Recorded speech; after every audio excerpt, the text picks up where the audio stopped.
Dobar dan i dobrodošli na Cinemetar. Ja sam Švojete Krsta i danas gledamo kako je propao rock'n'roll.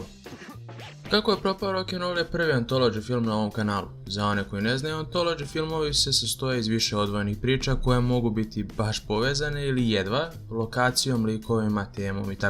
Povezanost ove tri priče, sem dva policajca koja se pojavljuju u svakom dijelu, jeste tema rock'n'rolla, slobode, ljubavi i punka. Film je napravljen godinu dvije pre raspada Jugoslavije i utjecaj okoline i rock kulture tog vremena se osjeća kroz svaki deo. Ne bi previše da odužim sa uvodom, tako da ću vam samo reći kako funkcioniše ovaj metar. Obično pređem preko cijelog filma i onda konačan rezultat. Pošto su ovo tri različite priče, poslije svakog dela ima da kažem koliko mi taj deo dobija na metru, sam za sebe, naravno uzimam u obzir da su kratki filmovi od po pola sata, i sve ukupno skupim na kraju i kao srednja ocena to je konačan rezultat. Sve jasno? Idemo na film.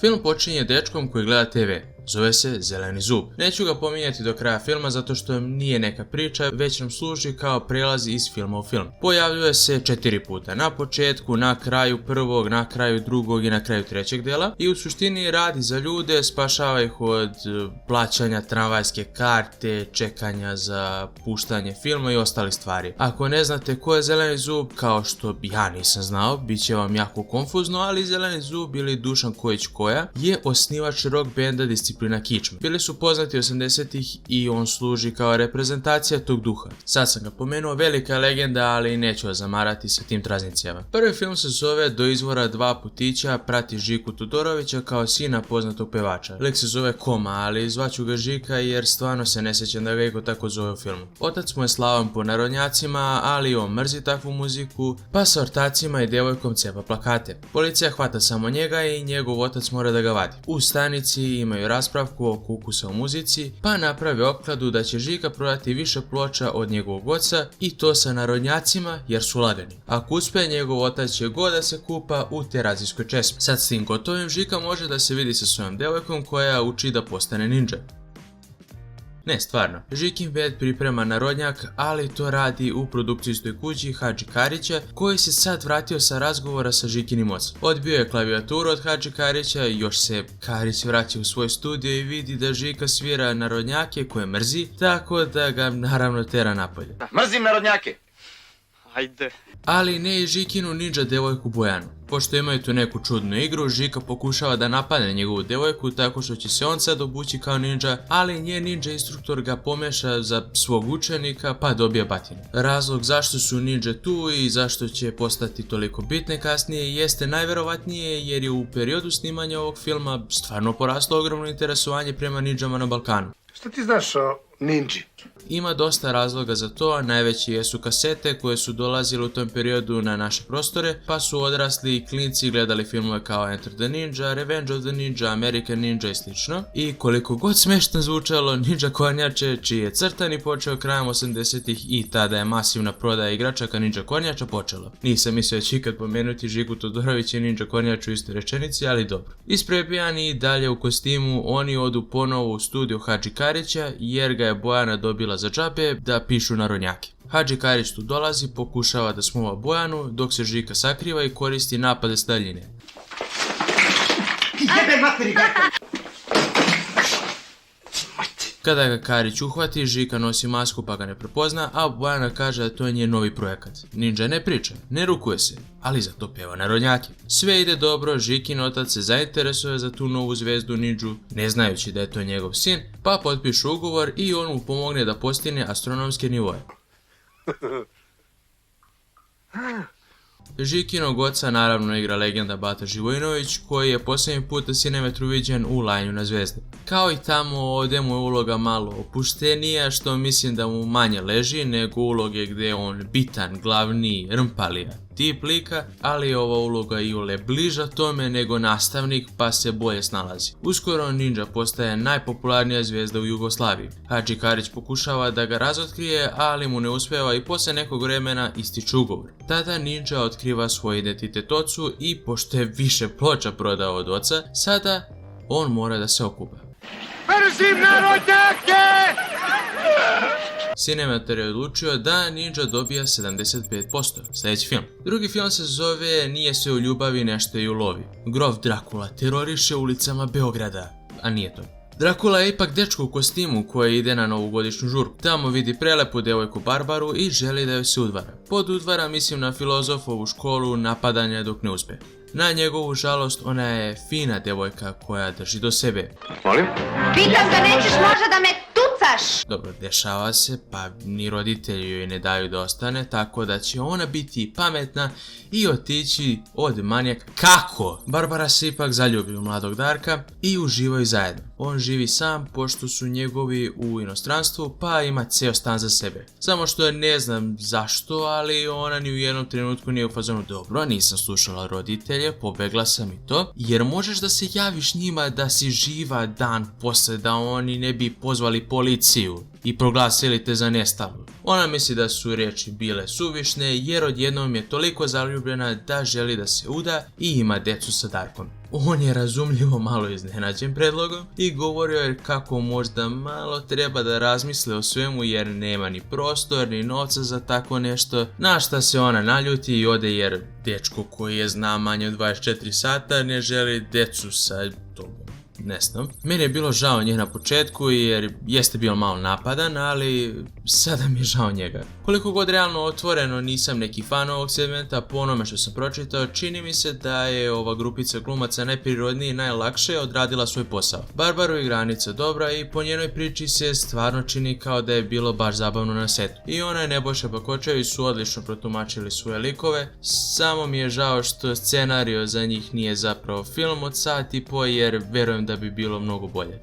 Ona se vraća kući i roditelji su spremni za nju i da joj najverovatnije zabrani izlazak jer ko zna gdje bi ona otišla sljedeće. Zašto je napolje? Ona ode do mjesta gdje je slavila Novu godinu, gdje je prati jedan od Darkovih prijatelja na putu do kuće. Za to vrijeme Darko odluči da je vrijeme da odraste i slaže se sa Barbarom. Ne, to stvarno nije smjer misli koji ti treba. Oboje su bolesti, nije mi žao nikog. On baca sve nepotrebne stvari u kontejner koji gori zbog nekog razloga i ide da izjavi ljubav jer to kontejner eksplodirao. Ništa mi više nije jasno. On pokušava da je privuče pažnju, ali umjesto toga polupa je prozor i privuče pažnju njenog ludog komšije sa puškom. U povratku nailazi na Barbaru i drugara, jel to još jedan kontejner gori? Zašto kontejneri gore? U stvari bolje pitanje zašto ova dva naprijed ne gore. U svakom slučaju on okutira drugara, ona beži dalje od Darka, Barbaru neko pokušava da napadne, Darko je njega otera i sad zagrljeni pokušavaju da se smire. I onda dođe njen ludi komšija. Odustao sam od zdravog razuma, nek idu samo. Oni se pomire i žive srećno do kraja života. Sinemetar odluči da ova ljubavna katastrofa dobija 40%, idemo dalje. Treći film se zove Ne šalje mi pismo.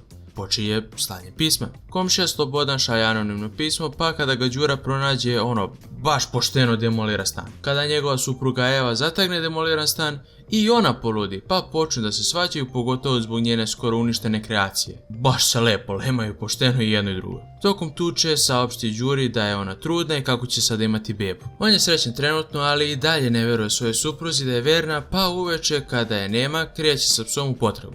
Samo je bila kod roditelja, a on izgleda bije na ulici.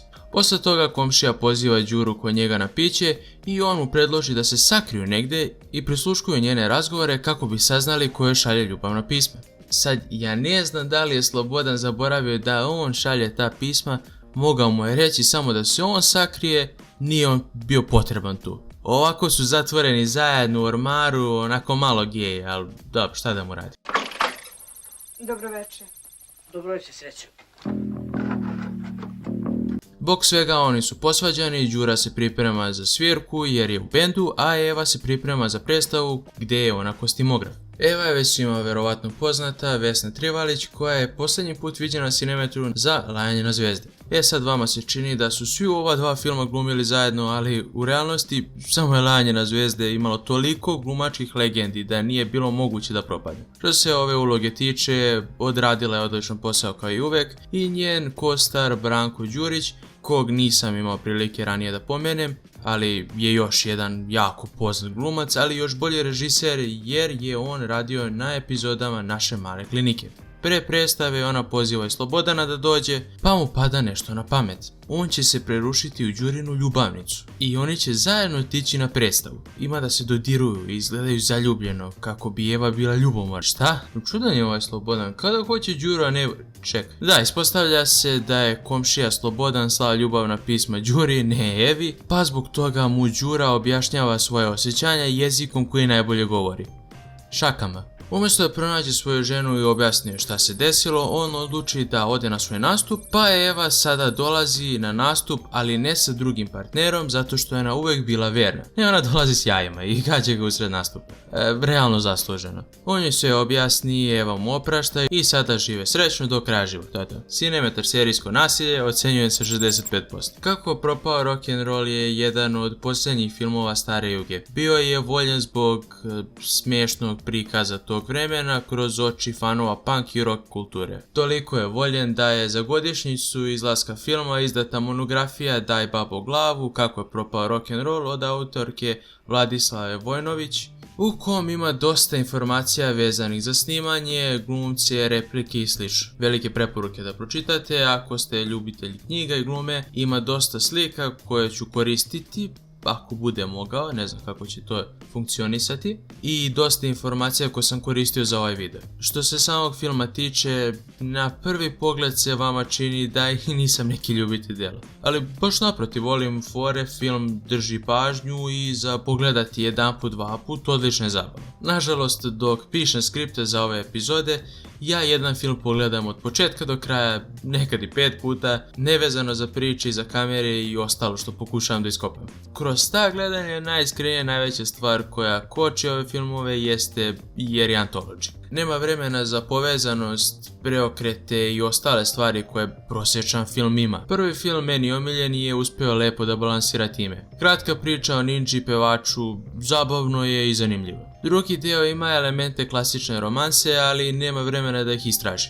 Roditelji, ljubav, svađa, pomirenje, sve to se dešava previše brzo u roku od par dana, pa se i Barbara čini puklo jer želi da se uda za lika koga jedva poznaje, i on jer misli da je to dobra ideja, i roditelji koji dopuštaju da dođu u takve situacije dan za danom, a kao su strogi. Što se trećeg filma tiče, sličan prvom, da je ograničeno vreme dobro iskoristilo, ali glupe greške koje prave likove mi malo spuštaju uživanje. Sve u svemu, sva tri filma kao odvojene celine od po sat, dva, bi bili odlični filmovi, ali svi sabijeni u antologiji od sat i po im ne pomaže. Ako do sad niste primetili, kad god ocenjujem filmove ne stavljam ih sve u isti koš jer nije fair da studentski film, kao što je ovaj, ocenjujem po istim kriterijumima kao blockbuster od $100 miliona budžeta. Tako i ovdje neverovatno je kako su dobru glumačku postavu nabavili i koliko neverovatan utjecaj na kulturu ostavlja ovaj film. U 2 sata kvalitetnog TV programa, koji je također slava rock kulturi, ona dva policajca su sigurno referenca na dva policajca koja su u ova 3 dela. Jednog igra Dragan Bjelogrlić koji je bio izbacivač u 2 sata, ali drugog igra Slobodan Ninković koji je bio u oba dva filma, policajac. Ako niste dio te kulture, ne shvatate koliko je rock zapravo promenio svijet, tako je i sasvim normalno da se o filmu koji je promenio rock kulturu na našim prostorima i dalje pominje danas. Malo sam pohvalio film, malo ga izvređao, ali na kraju dana mane koje sam pomenuo na početku i dalje stoje. Sveukupno Cinemetar Classic rock kulture ocenjuje sa 60%, što je dobro. Mislio sam da je bilo potrebno to da objasnim u Mi nismo anđeli Cinemetru, pa pošto je prošlo više od godinu dana od tog klipa, da vas podsjetim. Preko 50% ja smatram za ok film, ispod 50 je po meni loše, a ispod 20 znači da sam ga ili jedva pogledao ili nisam mogao do kraja uopšte da ga pogledam. I zato je tih 60% dobro. I to je to. Kako je propao rock'n'roll je izašao 1989. godine i odlično je prihvaćen u grupi ljudi za koje je namenjen. U svakom slučaju, ako vam se svidjelo, ostavite like, subscribe i recite mi koji bi film želi da pokrenem sljedeći. Hvala vam na gledanju.